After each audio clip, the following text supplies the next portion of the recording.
Afternoon બધાને. જય શ્રી કૃષ્ણ, જય સ્વામિનારાયણ, ઓમ નમઃ શિવાય. તો આજનો વ્લોગ છે ને હું અત્યારે સ્ટાર્ટ કરું છું. અત્યારે વાગ્યા છે બપોરના 3 અને બહાર નીકળી હતી થોડી વાર અત્યારે. તો અત્યારે કર્યો છે જો થોડી વાર બહાર મેં કીધું ફ્રેશ એર લઈ આવું, થોડું વોક પણ કરતી આવું.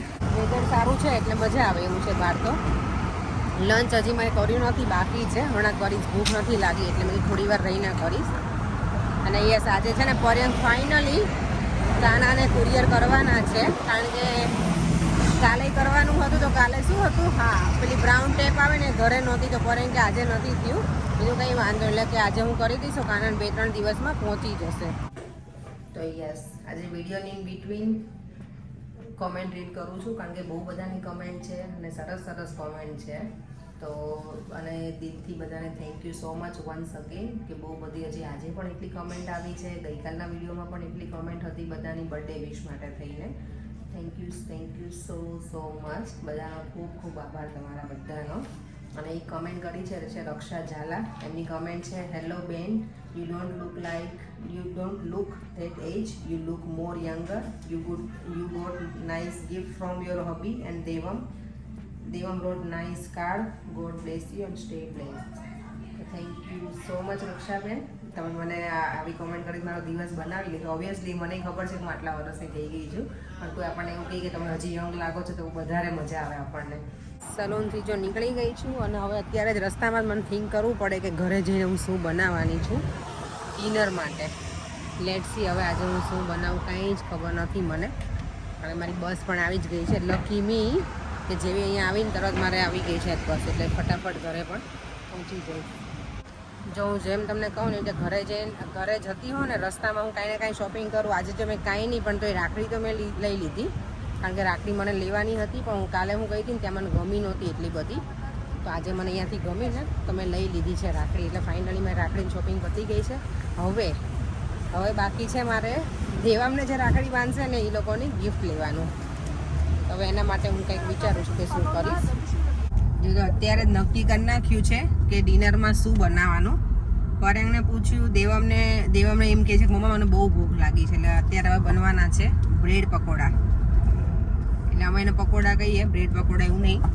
તો 2 ડિફરન્ટ પેલામાં બનાવીશ હું ઘરે જઈને, પછી આખું બતાવીશ તમને કઈ રીતે હું બનાવું છું એ. રાઈટ પરેંગ? એકદમ રાઈટ. પરેંગને તો તળેલું હોય તો કઈ ના જ ના પાડે અમારે ક્યારેય નહીં. ખાઈ પીને જલસા કરી લેવાના. પરેંગ, હા, અને તમને કહેવાનું રહી ગયું, મને જો બધાએ કમેન્ટ કરી છે કે પરેંગભાઈએ ફાઇનલી તમારી એજ જાહેર કરી જ દીધી એમ. તો એજ તો કહેવાનું કે એમાં થઈ ગયું. હા, એટલે એ કહે છે કે એમને કરવી હતી ને ફાઇનલી જાહેર. મેં તો હા, એને ઓલું શું કહેવાય કે એને પેલું હતું કે હવે બધા પૂછે છે ને તો કહી દઉં કે આટલા વર્ષ. મારી 42 રનિંગ છે, આની 39 મેં પૂરા કર્યા. હવે 40માં હું પણ આવી ગઈ, 40ની રેન્જમાં. પણ પહેલાં અત્યારે લીડલમાં જઈએ છીએ, ત્યાં બ્રેડ લઈને અને પછી અમે ઘરે જઈશું. મને પકોડા બનાવવાના છે ને તો એના માટે મેં બટેકા બોઇલ કરી લીધા છે. એમાં કોરિએન્ડર નાખી દીધી છે અને હું એનો વઘાર કરી આમાં, અને પછી વઘારને આની અંદર નાખીશ બટેકાના પેલામાં. આ મેં લીધું છે મરચાં અને આદુની પેસ્ટ છે. તેલ મેં આટલું જ મૂક્યું છે, બહુ નહીં મૂકવાનું, થોડુંક હોય તો ચાલી જાય. ખાલી મસાલા પેલા થાય ને અંદર શેકાઈ જાય એ રીતનું રાખવાનું, એટલું ઓઇલ. થોડું મેં જીરું નાખ્યું છે, થોડી હિંગ અને આ આદુ મરચાંની પેસ્ટ.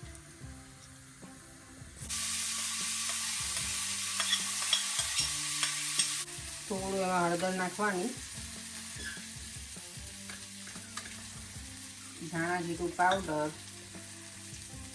થોડું અમથું લાલ મરચું, બસ. કારણ કે મેં ગ્રીન મરચું યુઝ કર્યું છે ને એટલે હું લાલ મરચું ઓછું યુઝ કરીશ, બસ. પછી હવે આ મિશ્રણને આની અંદર મિક્સ કરી દેવાનું. આજે જો હું કંઈક નવા એક્સપેરિમેન્ટ કરું છું, ટામેટીના ભજીયા. નાની નાની ટામેટી અને એમાં આનું ફિલિંગ કરીશ પોટેટોનું, અને પછી બેસનમાં ડીપ કરી અને ફ્રાય કરીને જોઈએ કેવા બને છે. ફર્સ્ટ ટાઈમ એક્સપેરિમેન્ટ જ કહેવાય આમ તો મારા માટે. મેં તો ટામેટાના ભજીયા ક્યારેય નહીં ખાધા. ઘણા લોકો બનાવતા હોય છે સ્ટફિંગ કરીને. ચાલો આજે બનાવીએ અને પછી આપણે રિવ્યૂ પણ કરીએ. બધી ઓલમોસ્ટ પ્રિપરેશન રેડી થઈ ગઈ છે. ગ્રીન ચટણી, ચણાના લોટનું બેટર, મસાલો અને આ બ્રેડ પણ મેં સ્લાઇસ પેલી કટિંગ કરી નાખી છે. અને જ્યારે હું આ બ્રેડવડા બનાવું ને પકોડા ત્યારે હું બ્રેડ વ્હાઈટ જ અમે લોકો યુઝ કરીએ. નોર્મલ ખાવામાં બ્રાઉન યુઝ કરીએ, પણ આ પકોડા કે બીજી કંઈ વસ્તુ સેન્ડવીચ કે એમાં મને વ્હાઈટ બ્રેડ વધારે મજા આવે, તો એ લઈ આવ્યા છીએ. જો તો હવે હું પહેલાં છે ને ગ્રીન ચટણી આમાં આવી રીતે લગાવી દેવાની, એક પેલી સ્લાઇસમાં સ્પ્રેડ કરી દેવાની. સ્પાઇસી તમને લોકોને ભાવતું હોય તો તમે બેમાં પણ યુઝ કરી શકો, પણ હું બેમાં તો નહીં કરું કારણ કે મેં ઓલરેડી મારો મસાલો સ્પાઇસી જ છે. અને મારી મમ્મી ને મારી ભાભી બંને મને એટલું હેરાન કરે કે તું કેટલું તીખું ખાય છે એવું કે મને. જ્યારે પણ હું કંઈ બનાવું ને આવું જોવે ને મારા વિડીયો એટલે મને કે તમે કેટલું સ્પાઇસી ખાઓ છો. કવિતાએ મને એવું કે મારી મમ્મી એવું જ મને કે તું કે બહુ વધારે પડતું તીખું ખાય છે કે. એટલે બેમાં નહીં લગાવવાની સ્લાઇસમાં ચટણી, એકમાં જ લગાવું છું. જો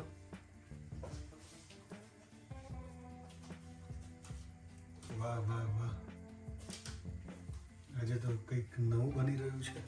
બ્રેડ પકોડા ઘણા વખતથી નથી બનાયા, અને હમણાં મનીષાબેને બનાવ્યા હતા, મારા ભાભીએ બનાવ્યા હતા, એટલે હવે અમને એમ થયું કે અમારે ખાવા જ પડશે.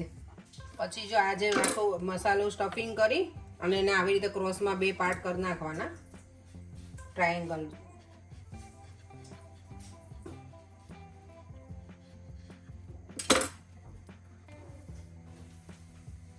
છે ને બાકી લાગે છે ને સરસ.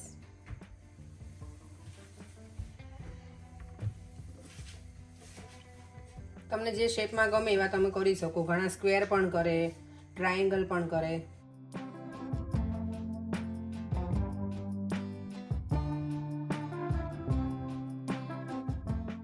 જો હવે આજે મેં રેડી કર્યું છે ને એના બેસનના ફ્લોરમાં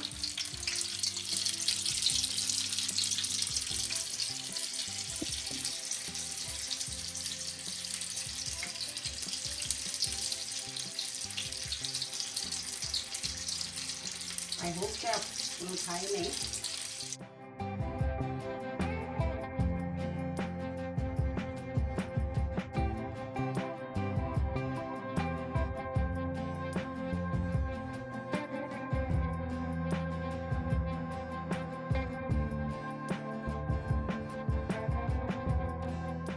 ટામેટાના ભજીયા બનીને રેડી થઈ ગયા છે. હવે હું ટ્રાય કરું. ઓલમોસ્ટ. હજી વેઇટ કરો થોડાક, એને કટિંગ કરીને આપું તમને પડે. જોઈએ ચાલો હવે ટામેટાના ભજીયા કેવા બન્યા છે કટિંગ કરીને. Let's try. આમાં તો મસાલો થોડોક જ આવે, પણ લેટ્સ સી કેવા છે ટેસ્ટી. દેવમ ને બેટા ગરમ હશે ભરે. બહુ ગરમ છે. સારા લાગે કે ઓકે લાગે? સારા.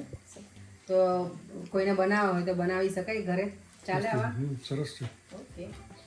નાના ટામેટા હોવા જોઈએ ખાલી. મોટા ટામેટા નહીં બને, પણ આજે આપણી મેં આના ટ્રાય કરી કે કેવા બને છે ચેક કરવા માટે. દેવ અમને બેટા ચાલ. ઓકે. અહીંયા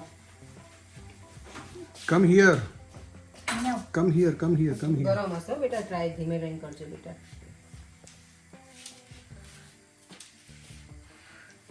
જો તો બ્રેડ પકોડા પણ રેડી થઈ ગયા છે સરસ મજાના. અને હજી હું એક બીજા સ્ટાઇલના બ્રેડ પકોડા બનાવું છું, એ હું બનાવું એટલે બતાવું પાછા. હવે જે આને અમે બ્રેડ વડા કહીએ, આને પકોડા કહીએ. બ્રેડ વડા એટલે જો આને છાશ છે આમાં, અને છાશમાં મેં થોડું મીઠું નાખ્યું છે અને આમાં ડીપ કરીશ અને બરાબર બ્રેડને થોડી સોફ્ટ થઈ જાય ને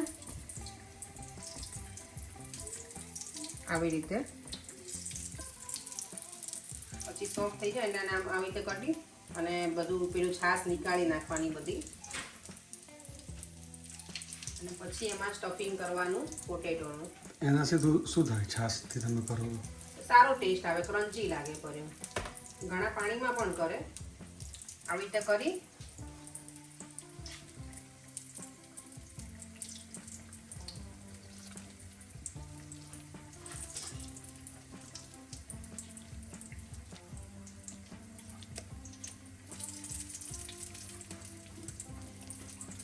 આવો લાડવો બનાવી દેવાનો. અને આને પછી ચણાના લોટમાં અમે ડીપ ના કરીએ, અને ડાયરેક્ટ હું ઓઇલમાં નાખીશ. આ બહુ મસ્ત લાગે મને, આ બહુ વધારે ભાવે.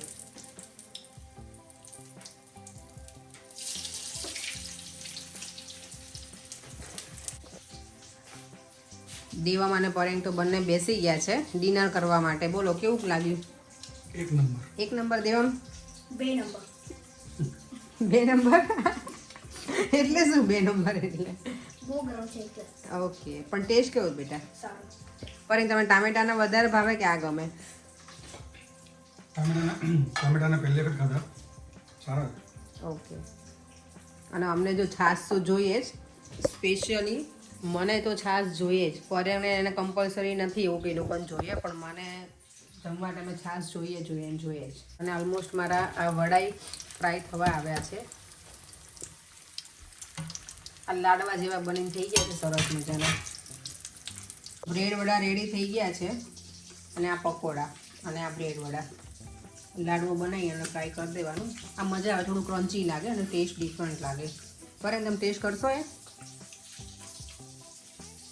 કરીને મને કહેજો કરી દો તમે હાફ પીસમાં કર્યું એવી રીતે ઓકે લાવો કરી આપો એક જ બેટરમાંથી મેં કેટલી વસ્તુ બનાવી એક બટેકાના સ્ટફિંગમાંથી જો પકોડા બનાવ્યા બ્રેડ વડા બનાવ્યા ટામેટાના ભજીયા બનાવ્યા હતા અને આ બટેકા વડા એટલી બધી વસ્તુ એકમાંથી જ બનાવી લીધી લો હવે હું પણ ડિનર કરી લઉં તો આજે છે ને એક વ્યુઅર્સની કોમેન્ટ હતી એનું નામ છે પ્રીતિ જોબન પુત્રા એમની કોમેન્ટ હતી કે અમે પણ જ્યાં લંડનમાં રહેતા હતા ને ત્યારે પેલામાં બહુ જતા હતા શું કહેવાય શું નામ ભૂલી ગઈ રોઝમાં હા તો અમે લોકો જ્યાં કિંગ્સબરીમાં જ પહેલાં રહેતા હતા તો અમે રોઝમાં બહુ જ ગયેલા છીએ પહેલાં પણ પછી અમે ઘણા વખતથી રેસ્ટોરન્ટનું ઘણા વખતથી અમે જમ્યા નહોતા તો કીધું કાલે જઈએ હવે રોઝની જગ્યાએ આ બોમ્બે સ્પાઇસ બની ગયું છે પણ સરસ છે અને તમે હવે યુએસ મૂવ થઈ ગયા છો ને તો યુએસમાં કેવી રેસ્ટોરન્ટ હોય કહેજો અહીંયા જેવું છે લંડન જેવું કે પછી ડિફરન્ટ હોય કોમેન્ટમાં જણાવજો અમને થેન્ક યુ પ્રીતિ જો બધું ક્લિનિંગ ડન અને હવે વિડીયોનું એડિટિંગ કરવા બેસવાનું છે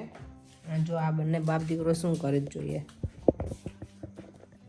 અહીંયા તો સુવાઈ ગયું છે કે શું પરિંગ ઓકે દીવા બેઠું છું કાનાનું જો આ જે પાર્સલ કરવાનું છે યુએસએ નું બોક્સ રેડી થઈ ગયું છે હવે ક્યારે લેવા આવશે ભરે કલેક્ટ ક્યારે કરવાનું બોક્સનું મંડે કલેક્ટ કરશે એ લોકો ડીપીડીમાંથી કર્યું ને પરિંગ તમે ડાયરેક્ટ ઓકે તો જોઈએ હવે કેટલા દિવસે પહોંચશે અને વસ્તુ બધી બરાબર રહી છે કે નહીં આમ તો બધું બરાબર રહેશે ખાલી એક ખજૂર પાકનું મને ટેન્શન છે કે સારો કદાચ ના પણ રહે લેટ્સી હવે જોઈએ વાગી ગયા છે રાતના 11:15 અને હવે સુવાનો પરફેક્ટ ટાઈમ થઈ ગયો છે અહીંયા તો જો સોફા ઉપર જ સુવાય છે જો ચલો બેટા આપણે સુવા જતા રહીએ આ વિડીયોનો એન્ડ અહીંયા જ કરીએ છીએ જો તમને આ વિડીયો ગમ્યો હોય તો લાઈક શેર અને સબસ્ક્રાઈબ બાય જય શ્રી કૃષ્ણ જય સ્વામિનારાયણ ઓમ નમઃ શિવાય